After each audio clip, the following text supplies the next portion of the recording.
practice. And I'm going to talk about that more a little bit later.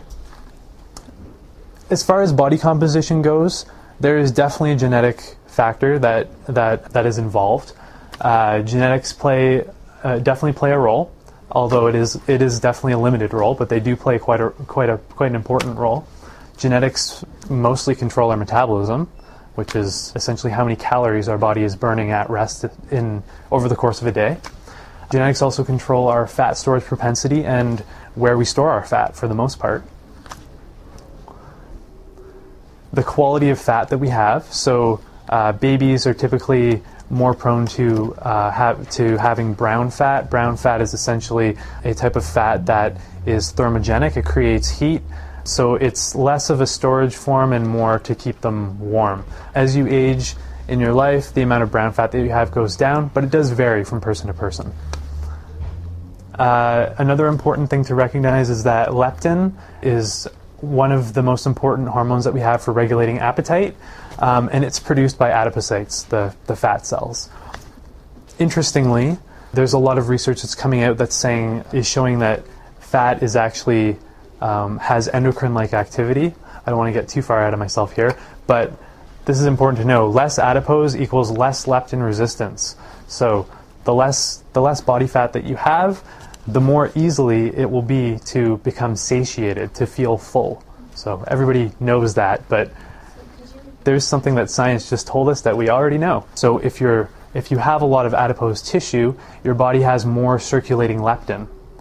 Your body becomes not immune, but it sort of tunes that out a little bit. So they become more resistant to the amount of leptin, meaning that they're going to have a bigger appetite, basically. It's going to take more for them to get full. That's what science tells us. Okay, I just Yeah. wanted to be clear on what you said. It's one of those research things where it's like, wow, we spent thousands of dollars on researching that. I feel like, that's just a common sense sort of thing. Anyway, there it is. So yes, there are genetic reasons that people have a propensity to gain weight and become obese.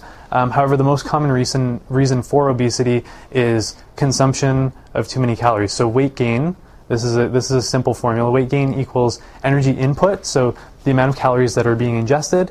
When energy input, calories, is greater than energy output is essentially your metabolism, plus any sort of activity that's going on during the day. So when you're consuming more calories than you're expending, you gain weight. Makes sense. The endocrine system is highly involved with weight gain and also regulating body composition. It includes the thyroid and the pancreas, which is associated with insulin production, and also the adrenal glands, which I showed you with those funny little hats on the kidneys, and there's others too. In fact, as I sort of alluded to earlier, new-ish research, it's from 2004 actually, is showing that abdominal fat is actually acting like an endocrine hormone. So it's literally affecting other endocrine hormones. So people who have more adipose tissue, it can essentially be disrupting their hormone function from these other organs, thyroid, pancreas, adrenals, and also sex hormones too. So it's really important to look at the relationship between these organs, and I don't really want to get into it because it's really sciencey, but there's a lot of research out there, and this is a really interesting article. So for people who are sciencey minded, definitely take a read on that, educate yourself a little bit more about it, because it's an interesting read, and endocrinologists are definitely starting to look more at the effects that fat has on other organs in the body. So it's not just this. It was originally thought to be this metabolically inactive sort of tissue that just hangs around, but now it's actually being seen as an organ.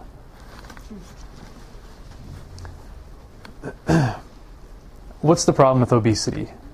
I mean, I'm not going to talk about all of the psychosocial factors that are associated with obesity, because that's not really what this lecture is all about, but there are risk factors for cardiovascular disease, endocrine, gastrointestinal, genitourinary, integumentary, which is skin, musculoskeletal, neurological, psychological, and respiratory diseases that are all associated with obesity. This is a really interesting little website that sort of lists all of the different diseases that are influenced by obesity. It's a good little read, actually. And it's important to know that as we age, obesity dramatically increases the risk of most of these chronic diseases. So arthritis, especially osteoarthritis, because you're carrying around more weight, cancer, diabetes, heart disease, all kinds of immune system disorders, including autoimmunity. These are all risk factors. Obesity is a major risk factor for increasing the likelihood that a person could contract any of these diseases. So this is a body scan image of a 250-pound woman compared to a woman who's roughly about half of her weight at 120 pounds. Can everybody see this? I know it's kind of difficult to see, but I think some things that are pretty important to look at are actually the size difference of the 250-pound woman's heart versus 120 pounds. This one looks like it's about 20% larger. So it probably is, because the heart has to pump that much harder because of it's called total peripheral resistance. And the heart's essentially working harder to pump the same amount of blood to the rest of the body. So heart's a muscle, like other muscles that work harder, they get bigger. Unfortunately for the heart, that's not a good thing. Also, look at the size of the liver. Liver's larger. Now, granted, this is a larger person, but it also looks different. So there might even be something going on with this person's liver. Who knows? And then if you actually look at the size of the stomach, this is the stomach here versus here. You can't really see it on the 120-pound person, but I assure you it's about a third of the size of the larger person's stomach. And then also look at the colon. Look how much feces is in this person's colon versus this person's. Yeah, lots more. Not to mention her ankles look like they're about to snap. So anyway, there's a lot going on the person on the left for sure. So this is just, I don't know. I saw this image and I was like, holy man, like if everybody could get a picture of this sort of thing, I think it really provides a lot of insight as to what goes on in the body when a person is obese. Pressure on the hips. Yeah, definitely. And I mean, if you even look at like just sort of the way that all these bones are, like the space between the joints here is much narrower than on the other side. So do you think this person's having some knee pain? Probably. So this is a word that I just made up. I don't know if it actually exists or not, but I call it toxobesity. And the goal today is to find out if there is a link between people being toxic and the propensity to gain weight and become obese. So it's important to remember that fat stores calories, but it also stores fat-soluble toxins that aren't immediately eliminated. So that is definitely a storage tissue in more than one way. In my experience, it's often chicken or the egg. Is the person becoming obese because they're toxic, or are they more toxic because they're obese and they're storing more toxins in their fatty tissues?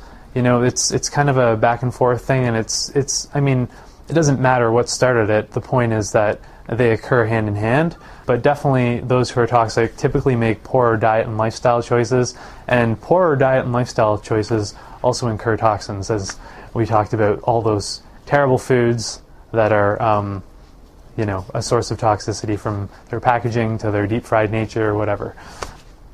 So it's important to realize that toxins that are contributing to obesity, as I mentioned before, they may be endogenous, which is internal, or exogenous, exo meaning external. For instance, all those internal toxins that we talked about, just our metabolism alone is producing toxicity. The bacteria and potentially yeast that live in our gut might be causing toxicity, and people who are taking synthetic hormones. These are a source of toxicity too. So I know lots of young women who are taking, and not so young women, who are taking oral contraceptive pills, or who are on hormone replacement therapy. These are exogenous sources of hormones, and they definitely cause our body to respond differently when we're on them. Now, I'm not saying stop taking your birth control pill sort of thing, but definitely consider the effect that it's having on your endocrine system. So